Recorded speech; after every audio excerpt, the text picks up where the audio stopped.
Hi, everyone. Welcome back for another week of the Well Cafe. And I am so excited this week to be joined by the incredible Celina Mattocks. She is such a powerhouse woman and she is working on so many amazing things to kick off 2025. And I cannot wait to dive into them with you. So, to tell you a little bit more about Celina, she is an expert in leadership and organizational change and talent development. She spent the last 10 years traveling and working with C-suite and senior executives in fast-paced Fortune 500 environments. She earned her master's degree in organizational development and a dual bachelor's degree in communications and Spanish. She also considers herself to be a practitioner-scholar, an activator who is a leader and creates sustainable systems. She is an American via Argentina and Ireland, a mother of two, and I'll add in their two adorable kids. She is a fun weekend warrior and is based out of the DC metro area. And I will also add in my own little commentary that Celina is an absolute inspiration. I know from my own personal conversations and knowing you for the past, I guess, 2 years almost now at this Yeah. point, and just seeing all of the incredible things that you have done. So thank you for hopping on today. Thanks for having me. That was a wonderful bio. I feel like I might be getting pink or red or something. Okay, good. No, I want you to feel like the amazing superhero that you are because I think you have so much insight to share, which we will dive into. But I want to start out. You've had a big milestone change that happened at the end of 2024. So tell us a little bit how your life has shifted in the last 2 months, we'll call it. Thank you for asking. Yeah, so if you've done something for 10 years and you're leaving that thing or changing that thing, I find that it was absolutely terrifying for me. So I appreciate anyone that goes through a major milestone change. I was with a company for 10 years, a fast-paced, globe-trotting, jet-setting, demanding all hours. You know how that life goes with corporate America. And it was fabulous. I was doing strategy work, I was doing management consulting work in the areas of the human side of tech change. Mhm. And so, yeah, I have always in my blood felt that I wanted to become an entrepreneur. It was always in my destiny, and I just didn't know when the time was right. And the time is now. So I told my friends of 10 years and my leadership and my mentors and worried about what they were going to think about me. Like, and small businesses fail. And what makes you think you're going to be any different? And all Yeah. of these things running through my head. But the response from my colleagues and friends was absolutely overwhelming, just saying that they believed in me and they thought that this was a right step for me. And so I'm fully launching my company, Lead, Live, Learn, and focusing and concentrating the next 10 years on the growth and scaling of that company. Which is also interesting. So many things. I mean, number one, it's amazing that you are taking this leap. And I know the work that you're going to do is going to continue to be incredible and impacting so many lives. And even just looking back, at the last 10 years, how much change has occurred in that space, right? You've had not only a global pandemic, but if we're talking about essentially 2014 to 2024, that time frame, you've had changes in AI, rapid changes in technology. I mean, you have seen so much that has occurred in that time frame. Are there two or three memories that really stand out to you of Mm. that make you feel prepared, I will say, to take this jump? Well, there are things that I've learned, I guess, through the Industrial 4.0, where we're at now in terms of tech. And one is that if you have a strong digital core, meaning that your processes are streamlined and can connect so that you can see your business clearly, then you can grow and you'll be able to grow effectively and efficiently without too much overhead. So a strong digital core is something I learned from going, I don't know how many clients in the C-suite I've been in all over the country and the world at this point. And the second thing is that I believe that about 75% of work can be done remotely at this point. The pandemic proved it. Not only that, but there were some business rationales alongside it, where if you can turn your video on, you can still create a connection without the travel fees and associated costs for projects to bring people everywhere. So the reason I say 75% is the other 25% of in person is as or more strong than that 75% because you cannot remove the in-person experience Yeah. for all of the soft or hard skills. I say they're the hardest skills, which is Yeah.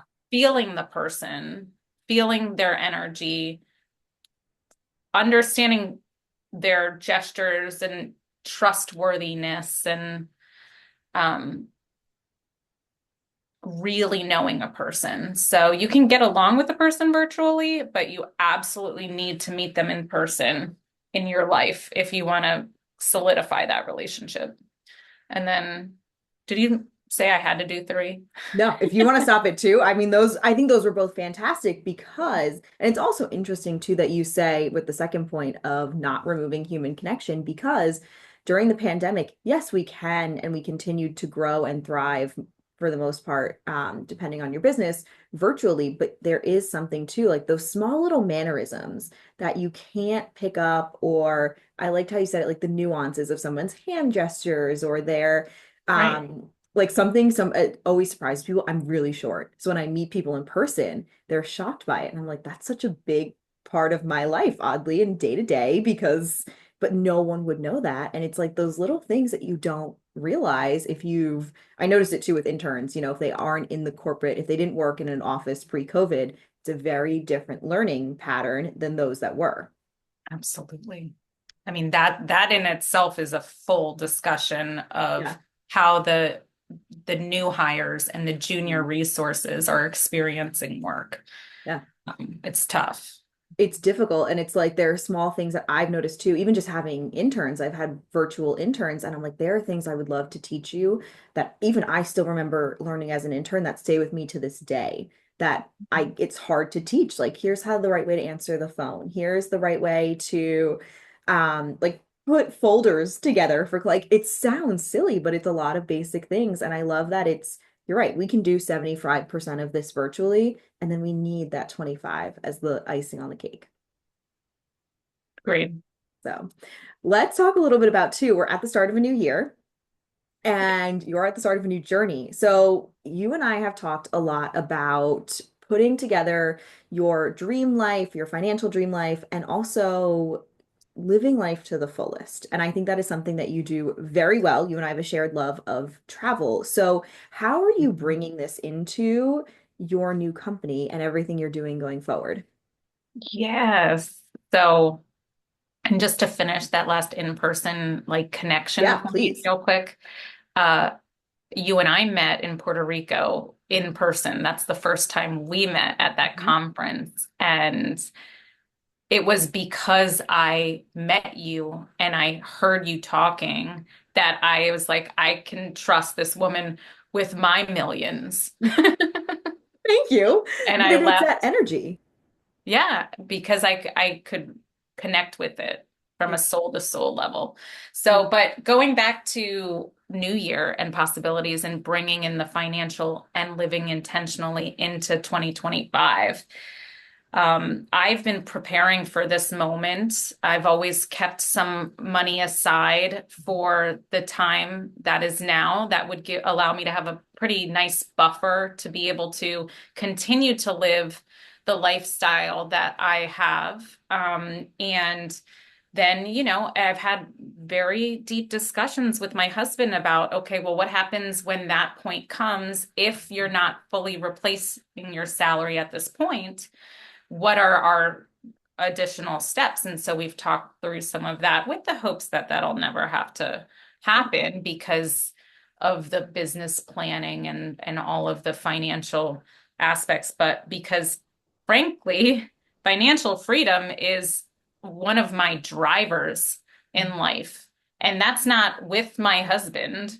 That's me being able to be free myself, no matter what circumstances happen. So the way that I've been able to achieve that is through living intentionally. And so it's a mild obsession with structure. It's a constant thought in my mind of where does this go? How am I using my time financially or otherwise to be able to indulge in some little things like Instagram impulse purchases that I need. But imagine if you couldn't do that, you Mhm. know? And I, at a 22-year-old stage, told myself when I almost married a man and it didn't work out, I told myself, I never want to be in a position where I can't have something because of money. Mm, yep. Money should not be on the table as a decision-making factor for me. So I spent quite several years making sure that those pieces are put into place. And that's also a great, it breaks it down because yes, we can sit here and I can do every episode of the Wealth Cafe and talk about like, all right, here's how to strategically manage this, that, and the other thing. But it's also a mindset, right? And there's a lot of things that mentally go behind it. And I think this is where you and I also, our opinions are so well aligned because I feel the same way. For me, it's that I never want to sit here and say, okay, can I not make this donation? Can I not grab this cup of coffee? Like, I want to be able to just do those things and not have to check a bank account, which I know is not everyone's circumstance. And that's why, to me, like part of it is like I always want to be able to give back and have that intentionality behind it. And to me, that's financial freedom. It's not, I don't need a jet.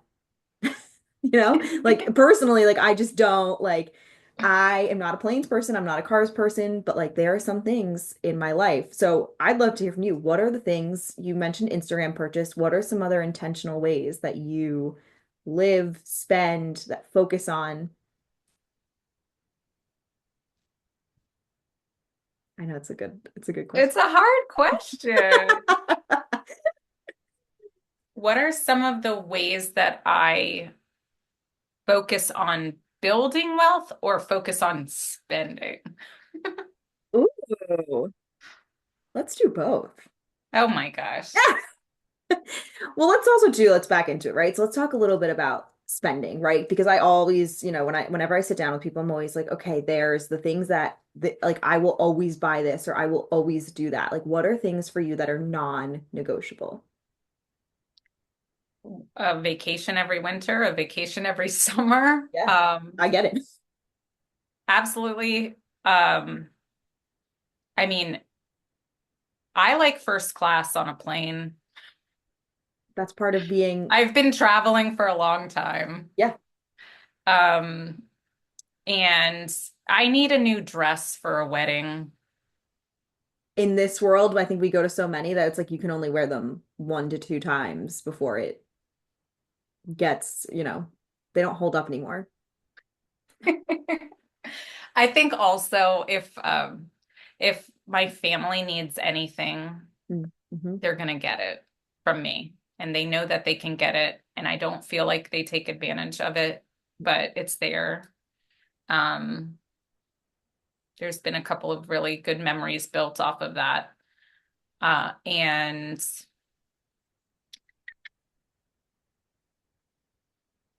I mean, my kids have everything that they could possibly need, and I feel like amazed at that because when I was growing up, I was one of five, and my parents were very young when they had us.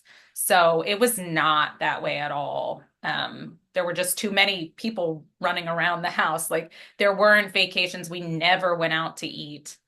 Um, so like, it for me, it's like making sure that my kids have all that they need with limitations of you don't need that excess. The Yeah. excess is unnecessary. and I don't want them to become spoiled Mhm. because of that. So that's important to me too. I think that's a great example of it too, especially I appreciate you sharing growing up because I find that so many, especially in our generation, there's so many people who we have a lot of these stories where I grew up this way and I don't want A, I don't want to continue living that way, and B, I don't want my kids to grow up that way. And Hmm. it's one of those things where, I told you, it's like I want to be able to go to the food store and say, ooh, I really want X, Y, and Z tonight and be able, and I'm not out there buying caviar and truffles. And, even if I did, I'm just thinking, I'm like, I want a steak tonight. And that's what I'm going to go do. And, be able to do it and provide quality, healthy food is always a big one. That's a good one. That's really great. Yeah. Yeah. So let's also dive into New Year. What are some things based on the experience that you have with working through so many different people in your incredible career? What are some things that people can really do to start off, and we always say like start off the new year strong, get ahead of it. Mm. And we're already, over a week into January, and you'll probably see I don't know what the statistic is off my head, but everyone's going to stop going to the gym. Everyone's going to start, drinking again, and we all give up on our resolutions. So, what are things that people can continue to do to live intentionally in the experience that you have? Thanks. I just want everyone out of my gym. They Yeah. overcrowd my gym. You're not going to stay here. Yeah. So let me have my machines back, please. You're like, this is my Um, machine. I have been here for the other 363 days. Thank you. I feel the Actually, same way. if I look at it, where are we at?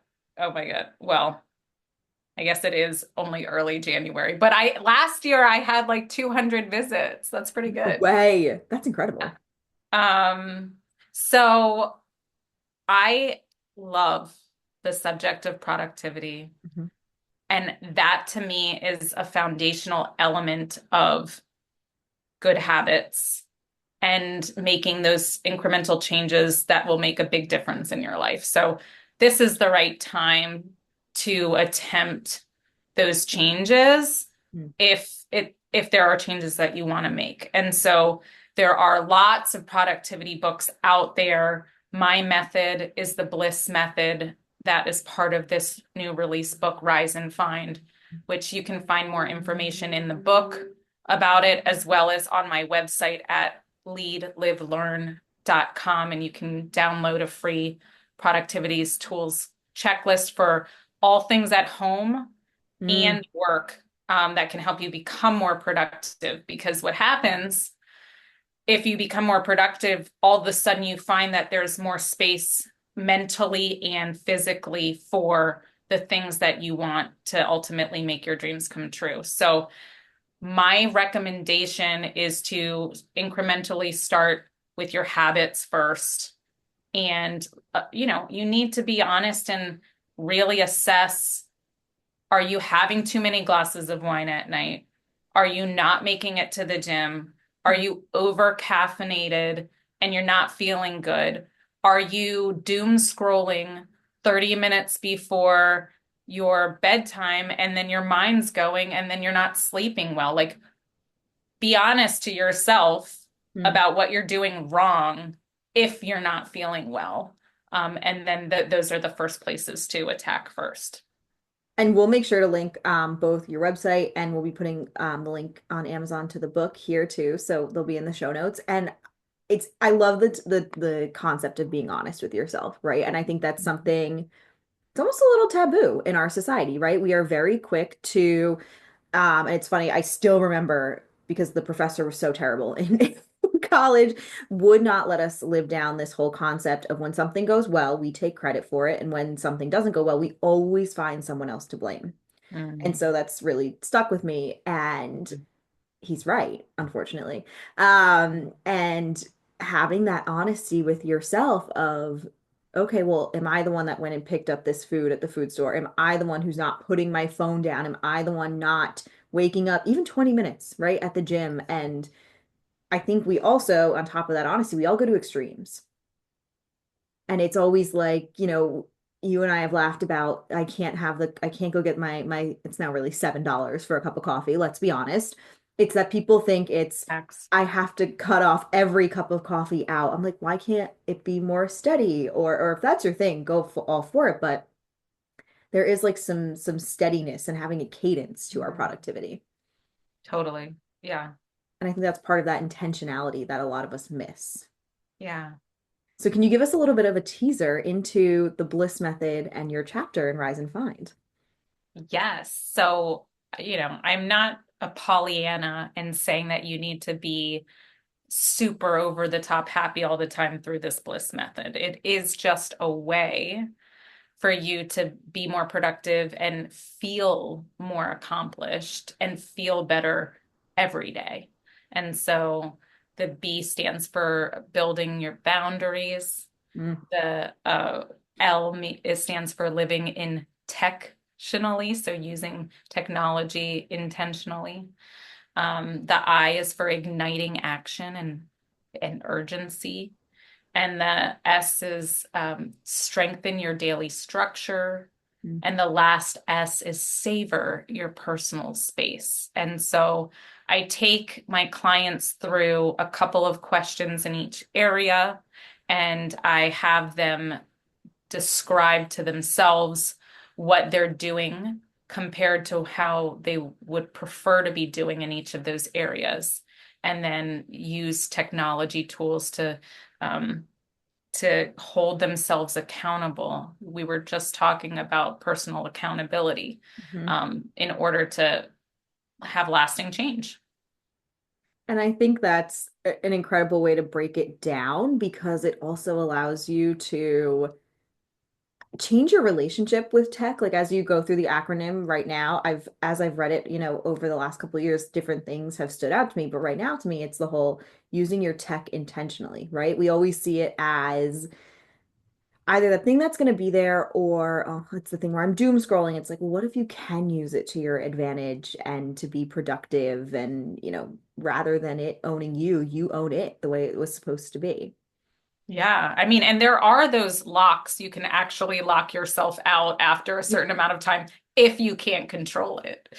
But but yeah, there are so many ways to excite yourself Hmm. with tech. I mean, from the health factor, Noom, get yourself weighing yourself every day. It sends you these inspirational messages, and it just gets you into the habit of documenting what food you're eating because then you can't lie to yourself. You see the calorie count right there, and then you see the data over time and you see the weight go down. And so, that's an app, right? That's a single app we're talking about. But anything you can possibly want to track and measure over time, you can Yeah. now. And it's fascinating and it's amazing. And Chat GPT can help you write faster if you're a writer. And um, Microsoft Copilot can help you summarize an entire meeting without having to touch a Yes. keyboard. And it's just amazing. It's amazing where we're at today. You told me about some of the Copilot things, and I'm very excited to start trying them this year and see, okay, what is and how do we use it to our advantage, right? It's seeing, okay, these things can take over the world. And yes, there's always going to be negatives, but how do we use it to collect the data and track and move forward rather than letting it control us? Mm, yes, responsible AI is important. Yes, that's a whole other show. That's our next. Yes. The one last thing too I wanted to touch on to wrap up our conversation today is your first book was incredible. It's called 54 Flights. I loved it. I absolutely loved it. And I think it's amazing too. A lot of the conversations we try to have here are there isn't a lot of transparency when it comes to women in the workplace and what it looks like to balance, and right, that's kind of the in quotations word there, um, working and motherhood and that whole journey. And so 54 Flights was about the 54 flights that you took while you were pregnant with your first child. And so what are some things that you can just share for anybody who is either growing their family or is in a similar position where they're working in this very, I don't want to say time consuming, but you did travel a lot, right? And that's hard to be away from family. Like what can you share for other women listening to this about trying to quote unquote do the whole balance it all act that you've learned Yeah. since the book? Yeah, it is so hard. It is so hard. And we put so much pressure on ourselves to do great in all aspects of each of the roles. And so, giving yourself grace first off is the most important. Um, and also using my bliss method because Yeah. it will allow you to see your day as a series of a couple of major important critical items to get done. And then you're done. And everything else is a bonus on top of that. And it's manageable. So if you can start thinking about your day in terms of your work and your home and your health and your finances and your fun, those five main areas, and you just do all five a little bit, then you will see big gains in your life in terms of your contentment. Um, Traveling is very tough. Thank God for WhatsApp and thank God for all of the Yeah. FaceTime messages and all of that with the family. They do, in some corporate environments, have the ability now to travel your family with you depending on the length of the project. Interesting. Yeah, and they That's also amazing. have what they call milk stork programs for new moms to be able to have their milk shipped Mm. overnighted to the babies, which thankfully that is something that was used quite a lot.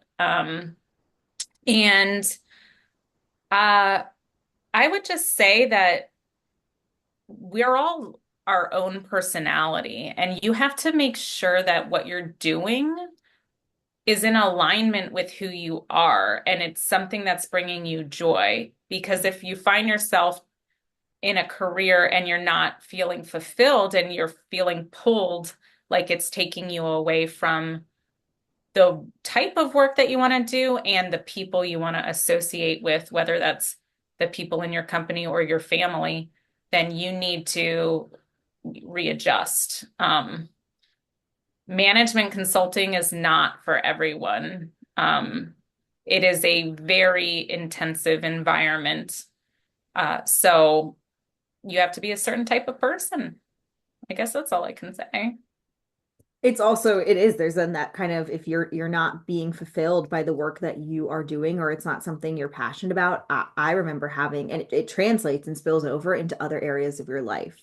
And so I love that Mm, when you talk about the bliss method too, you're also focusing on those different areas of your life because when you have one, not everything is going to be the perfect balance every day, but when you have that one area that's incredibly out of whack, we'll say, it yeah, spills into the others. And I remember, having yeah, that at a point in my life when I was, working in Manhattan and it yeah, spilled over into everything. yeah. And you And can, I remember you telling me that your friend, when you left, said that he had never seen you this happy. yeah, Like he didn't even know that was you yeah, that I anymore. existed. Yeah. I mean, and it it can happen and it happens a lot. I see it a lot. Yeah. I definitely see that a lot. But um I mean, it's just been an incredible ride with the 54 flights. And then it was you who I was talking to when I was feeling the urge to write again. And I Yeah. went back into my travel portal and saw that I had just hit 108, no, yeah, 108 flights since that point that I had written 54 flights. So it was like double, I think I'm doing my math right. It was double the amount of flights I had done since I had had my first child. And it was like my soul was telling me it was time to write again. Like the And then follow-up is here. yeah, and then we come out and Rise and Find is the product of that beautiful moment. So Yeah. And now you can get your physical copies. We have Kindle, paperback, and hardcover all available. And I'm gonna, like I said, I'll link that in the show notes. But I like to ask everybody a final question, and it stumps them every time. So I have to ask it. Oh, What is geez. one thing that you do every day that makes you feel wealthy? That makes me feel wealthy. Yeah, wealthy and empowered, and we'll even loop it back to our previous, conversation here of financially free. I It can be, pull an angel oracle guide card every morning, oh, and it's always a message that I need to hear for that day. I love it. And I love that for two reasons. Number one, I think there's a lot of empowerment and wealth that comes with time, right? They're they intersect all the time. So you're giving yourself that time of, no, before I start my day, I'm going to pause and pull this card and see what I need to hear to make sure I am ready for the day. I love it. I love it. I can't wait to hear what today's was. I What was today's? was gonna say, is it Today's something was good? Is it something about our conversation? it was power and intention. Ooh, And it said that there's going to be some um, distraction that you're going to need to wade through to make sure that you stay focused on the task at hand. I like it. It's a good one, especially too, I mean, in this time of year, it's very fitting. So, well, where can everybody find you if they want to connect with you, work with you, and learn more about you? I am at leadlivelearn.com. You can find me on Instagram at Celina Mattocks. You can find me on LinkedIn at Celina Mattocks. You can find me on X at Celina Ryan 1. That's my maiden name. And you can find me on YouTube. You can subscribe to my channel. So I'm everywhere. I love it. And we'll make sure we have links for all of those down here at the bottom. And thank you so much for joining us for this amazing conversation. And I cannot wait to see all of the incredible things that you and Lead Live Learn do this year. And it's going to be fabulous. Thank you so much for having me on the Wealth Cafe. Of course.